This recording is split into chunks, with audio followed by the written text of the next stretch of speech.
that's it. Episode 3. We're back. It's flown by. 2 weeks. Seems to just pass like there's no tomorrow. Good evening, and here's the news. I hope to do that.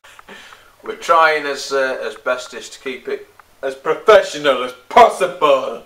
But anyway, let's start the show off with a little piece I like to call the Anti-Hunters blog. Had another comment through. Basically goes like this: I hope you all die from shooting magpies.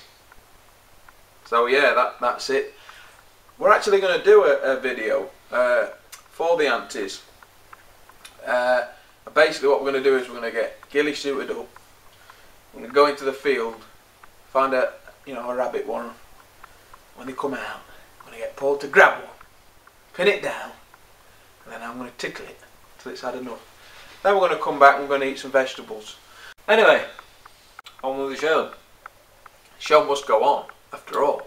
Let's start with a video response we received to the video we did on the BSA T10. His video is called Webley Electo Tweaking the Accuracy. This guy is shooting a playing card edge on, and it asks the question: how accurate are pistols and to what distance?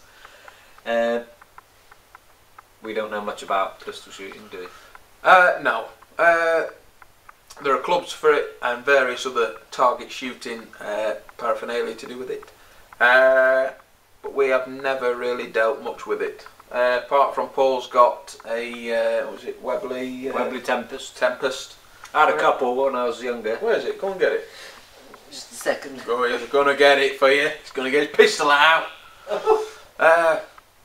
Basically, I don't know if you want to carry it around with you. It's a good dispatching tool if you find anything that's wounded, or your first shot has not been effective. The Webley Tempest. This is in 177. I've had it 20 years. I was 18 or so when I bought it. It's a majestic beast. And never really used it much. I've the odd target practice with it, but I'm not a very good shot with a pistol. The range is probably only 10-15 yards maybe. It's not about 3 or 4 foot-pounds. But it begs the question, where's your wallet? Now it begs the question, how accurate are they really, and to what ranges? What range can you push them? So if you own a pistol, you do quite a bit of pistol shooting, leave your comments and questions below, or better still, do a video response and put it to this episode, because we'd love to see it. This guy was pretty impressive, shooting this card end on. I have actually looked for this video tonight, and I don't know if he's took it off or what. I don't know. In the more info section below, I'll put a link to the video. Like I say, I tried to find it and I couldn't, but there are a few other videos he's done with slingshots. Again, hitting cards edge on. So it's quite impressive. But yeah, we were going to try ourselves shooting a playing card tonight, seeing how accurate we were. But it's raining cats and dogs. So yeah, let us know how accurate you are with a pistol. And when it does stop raining, we'll do a little video and see how good we are with the old Webley. Yeah, if you want us to do a video response, a video on this pistol, then let us know. Also, I haven't forgotten, we are going to do, someone asked me about the Theban Rapid 12 that I've got in 40 foot-pound. He wanted to know what the groupings were like at 50 yards, so I haven't forgot. We just haven't had time to do it. But if you've got a problem with that, I'm gonna stick a cap in your ass, mother. Moving on, we also heard from the Scouser Chef. Yeah, Scouser Chef. Yeah, Going back in relation to the last episode, he sent us a message to say, basically the marksman silencer that he has found, I think it's either the A&M Gunsmiths, he's put here, selling Marksman silencer for £65. He's bought it for his BSA R10, and he's found that it's been exceptional. It's been exceptional, and it's eliminated his dog whistle. It's amazing. Puts his silencer on and the dog stops whistling. If you've been having a problem with your BSA R10, then try that silencer out. And again, if you've got any other things you want to say about silencers for BSA R10, leave your comments below. Better still, do a video response. Let's get the information shared. So that's the Marksman silencer from A&M Gunsmiths. Buddy bottles. I found myself a little clamp that goes round the end of your buddy bottle, and it's so that you can attach a bipod to the little pin here. Basically, it slips on the end like this. This is screwed into your gun. Your wood stops here, and if you had your bipod there, there'd be too much either side and it'd wobble about. So basically, someone's designed this clamp. I think it's Dr. Bob. This one goes on the end of your buddy bottle, tightens up. You put your bipod on there. Now, because the bipod is the buddy bottle is not attached to anything apart from where it screws in, we were wondering whether it would have any effect on the buddy bottle itself in its housing, but I really don't think it will, because once it's in there, it is quite secure. But again, if you want us to do a video on that and seeing how accurate it is with the bipod attached to it, we will do. In fact, when we do the 50-yard grouping, I'll run through this and I'll use that. To be fair, I mean, that's the only time you use a bipod really, is if you're target shooting, because it's so steady. I mean, when you're out in the field, I mean, I never use mine because you're not stationary really long enough. No, I mean, if you're in a position where you're at a big warren, let's say, you're comfortable, you know where they're going to be coming out, then you'd probably take your bipod with you. If you've got a big pocket, you could put it in, because they do add weight to the rifle. You know, I mean, these are quick attach bipods. You can carry it with you, but if you're keeping it on your rifle, it does add extra weight to it. But yeah, if you're in one spot where you know they're coming out constantly, then you have to use the bipod. But if you're out, sort of after all sorts of things, squirrels, pigeons, rabbits, rats, etc., don't take it. No. Then I wouldn't take one. It's up to you. It's your preference. I wouldn't, because when you're aiming your rifle up into the tree, it adds that extra weight. It becomes less accurate if you're wobbling about. Steady aim brings us around to the next question. We have been asked by Tonka14753. He asked, he says, "Hello guys, so I'm fairly new to airgun shooting. Probably don't talk like this, but I have a 12 foot-pound BSA R10 Mark II. It's in 177, and he said, do you think you could do a video for the newbies on kill zones?" So we are. We'll do it right now. I'll let Paul explain this one. Well, just in case you do decide to shoot something before we do the video, which you might do. If you're going to shoot anything, aim for the head, basically, in between the eye and the ear, like in a rabbit. You know, in this sort of area where the brain is. You want to be shooting there. Same with birds. You can go for the chest shot if you're close enough. Young rabbits, you can shoot them through the chest, no problem. Your pellet will go straight through it. You know, as long as you're not any further than 30 yards, 35 yards. For the shooter that's been doing it for a number of years, or is accurate enough, then you either go for the head shot or the heart and lung shot. But a good rule of thumb with the head, especially especially with pigeons and squirrels, the head is so small that if you miss it, then you've missed it completely and you've not wounded it in any way. So for starting out, I'd go for the headshot.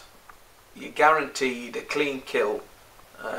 We have shot many a rabbit with a headshot, and more often than not they shoot themselves up into the air, which is a sign that they've completely had their brain smashed into 1,000 pieces. Nothing else is happening, so it's just a release of adrenaline and electrical messages from the brain, which just shoots it straight up into the sky. But if you check out the video, which is it yours, Logan? I think it's rabbit. I think it's rabbit hunting with the Logan S16. You will see what I mean. Now that is a perfect headshot. I mean, you couldn't get a better shot than that, really. Well, from my point of view, I mean. Again, I'll cut and paste it into the more info section. You can have a look at it there. Rabbit still has a piece of grass sticking out of its mouth. I knew nothing about it. I had a few people leaving comments saying that it was cruel, it was kicking about, it didn't kill it instantly, what you're doing. Someone was even saying it's an underpowered rifle for shooting rabbits, which is ridiculous. It's just stupid. That rabbit was dead instantly. It shot itself up in the sky, dropped to the floor, and the kicking about is just nerves. Nothing more than that. So that is it. Check it out, and I hope that's been helpful. Anyone else wants to leave a video response to this to help him out, help this guy out, please do so. Leave your comments below. Let's help him out. Also, before we go any further with this show, last episode we had some really good feedback. Quite a few likes, thumbs up. So let's try and break it with this one. Let's really push the boundaries of the likes. Let's get as many as we can. Let's get the wealth shared. Let's get the information coming in from different people, because the more you like it, the more the people see it. So let's see if we can get it growing. Now, in the last episode, I stood up with the rifle and I said that only pull the trigger if you're absolutely sure that what you're aiming at will be dead as soon as you pull the trigger. Now, I'm saying this because a guy left a comment called, the guy's called Wee Vank. Alright, put his name up here. I know he wasn't having a go at me, and he put in his second comment that I'm not trying to have a go at you, but you've just said it wrong. You should word it differently. Yeah. And he's correct, he is right. I was saying that in a perfect world, nothing else intruding on the shot, no wind, no branches, nothing. In a perfect controlled environment, if you've got your crosshairs on something and you pull the trigger, you know it's going to be dead. And he said, you can't say that, you know, what if wind picks up, takes the pellet and you clip what you've shot? You need a backup to dispatch it. And a number of factors, isn't there? Really? Which you do. You need a second shot. That's why the multi-shot rifles are so popular. You've always got that second shot really quickly if the first shot isn't enough. Because everyone's a bad shot. Need about 10. But basically, you know, is right. Once the pellet's left the rifle, if the wind picks up and takes it, there's nothing you can do about it. But as long as you've done everything in your power to make sure that it's going to be a perfect shot, whatever happens after the pellet's left the rifle is not your fault. And I was basically saying it because I didn't want people going out after a rabbit, seeing a biggish target and shooting it anywhere, thinking it'll kill it. There will be people out there that do think that. I know a lot of you won't be thinking that, but so all we're saying is dispatch every quarry humanely. Yeah, and do everything possible to produce a good shot. Producing a good shot. And how important is it to keep fit for shooting? I know this sounds pretty ridiculous, but it's not. You know, you've got to ensure a good steady aim. Now, a few of you probably haven't noticed. Alright, now I'm going to tell you now. I've put on a few pounds since the since the end of last year. Alright? I know you've probably not noticed. I'm working for Frey Bentos. Chief Taster. I'll let Paul tell the story because he really exaggerates it for the film. Well, one One summer's evening, me and Thomas here were out hunting and come across a couple of rabbits. Tom decides to stalk these bunny rabbits. Anyway, I'm watching him with a camera from a distance. He was laying on the field for quite a while, and then I shot, saw the rabbit run off. So I'm thinking, oh bloody hell, he's missed that. Why has he missed that? He come back, and I thought I'm gonna have to get a defibrillator out. Defibrillator. He could barely breathe, so I just couldn't take the shot. So this time he only crawled from 10 yards, if that. What a load of ramble. Yeah, incredible wheezing man. Basically, two parts to it. First, I'm not fit at the minute, obviously, but secondly, your adrenaline picks up before you take the shot. You're anticipating what's going to happen. You're running through your head all the tick boxes. Have I done this correctly? Have I done that correctly? Is it in the perfect position? Have I got the perfect position? With all that, and you're breathing, you've just crawled across a field. It doesn't have to be far. Your heart rate's up, your breathing's up. You know that you've got to get your shot. You can't be too late with it. And I could not take the shot. I had to leave it. The crosshairs were doing this, and there's nothing I could do to slow them down. I just wasn't fit enough to get the crosshairs to steady up. So your breathing is very important, as you all know. Controlled breathing when you're taking a shot is paramount, really, isn't it? It is, yeah. So, have you got any tips? What's your method in the build-up to taking the shot? 'Cause it's not all about just getting the crosshairs on the target and pulling the trigger. There's quite a bit more before that, and we need to know. Yeah, leave your comments and questions below, or better still, video response it. Now, I've had a few comments about Archie. Where is he? There he is. Oh, he's curled up down He's here. here, nice and warm. He's had, like I said in the last episode, he's had more video hits in a single video than we have. He's had like 90,000 views. Are we trying too hard, perhaps? Maybe we are. Want to dress up like that? And I'll leave the video, a link to the video in the more info section below. But basically, he's a useless ratter, but he's a perfect pet dog. Perfect Jack Russell for me. Don't really want him ratting because if you train him to do the job of ratting, that means that if they chase anything else, you can't discourage it. Alright? Cats, other dogs, such and such, I'm going to have people now saying, yeah you can, you can only train to do one thing. It's in him though, it's instinct. Yeah, it's in him.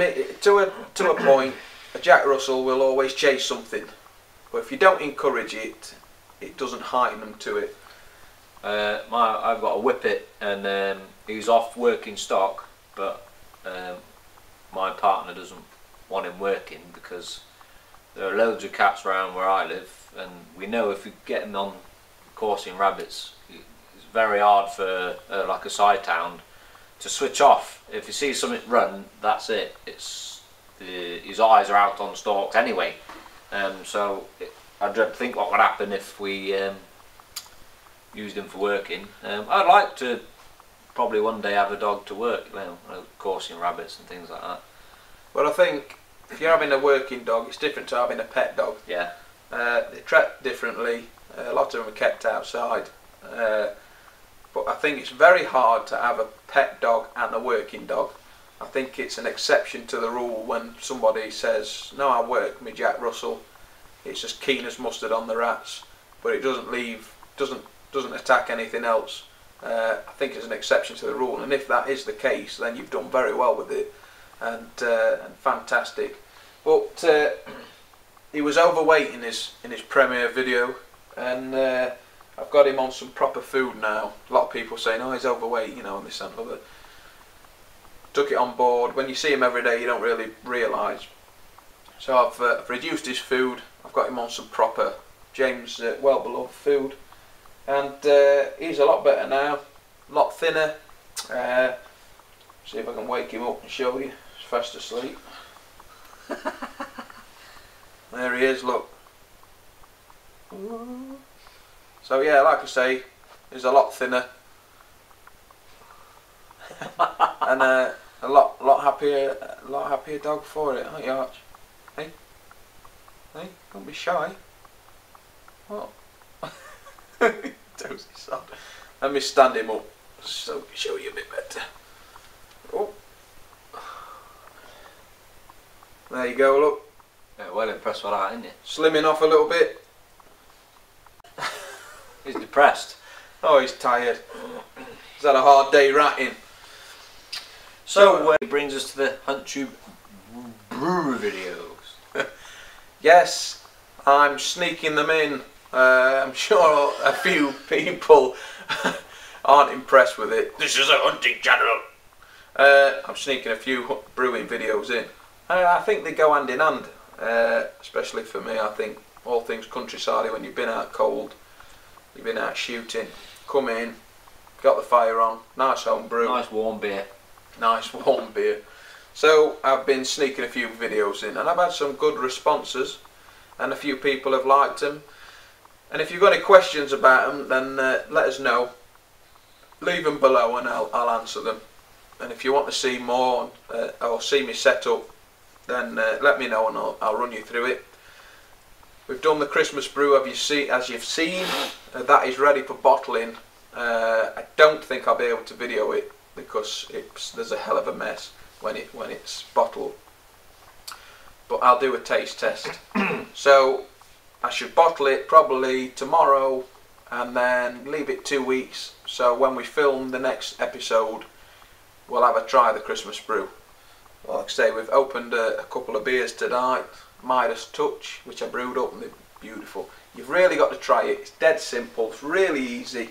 You've just got to do it. If you want to know what furniture polish tastes like, try some of that. No, but it's very nice. It's good stuff, and it works out about 12p a pint. So even the top end kits that you buy, they're about £20 a kit, working out at about 50p a pint. So you can't really moan at that. We're going to think of doing some cooking videos, rabbits, wood pigeon, that kind of thing. Try and think up some recipes and do a little video on, how to cook game and things like that. Yeah, for the later episodes. If you've got anything that you want us to do with it, leave your questions and comments below by all means. We're also going to do a wild mushroom foraging video from hospital. Paul can't be with us this week, he's died from eating poisonous mushrooms. No, I don't think we'll be doing that. No. Let me just say, our biggest fan, he's been there from the start, and our hardest critic is Moon Bear.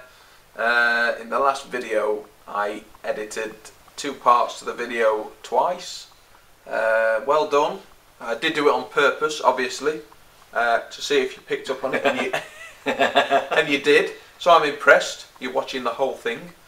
But yeah, those of you that have been there from the start with us, we really appreciate it. You've stuck with us. But you need to get a telly. You've stuck with us through thick and thin, and there's more videos coming up soon. In fact, oh God, on this Sunday, Paul, I want to go out. Are you coming? Yeah. Right, so this Sunday coming. Early morning. Early doors. When you see this, you'll probably already have had the video uploaded. So it's like being in a time machine. It's squirrel time, and we need to get on top of them. So we're going to video it. I'm going to try and get the scope cam set up, and we'll see what we can record with that. Cool. So yeah. But like I say, if you got any questions or comments, leave them below. That's the end of episode 3. Hope it's been a help for those of you that have asked the questions. Don't forget to leave your questions and comments for the next episode. That's what fills the time up. Like I say, without you asking the questions, it doesn't make a proper episode. We can ramble on about shit for half an hour, but you can. If we can interact with you, it's even better. So, and don't forget video responses. Come on, let's see the person out there. Let's not just see the writing on the wall. Let's see the actual person giving the advice. Let's get this encyclopedia opium. Yeah, opium. Even. Is that beer? So yeah, let's get the wealth of knowledge shared. Let's help everyone out. Newbies that are starting out, let's help them out. And also, we're learning. I'm sure you are, with other people's stories and tips. So yeah, that's it. Join us in a fortnight for episode 4, and that's it. Happy hunting. Happy hunting and keep safe.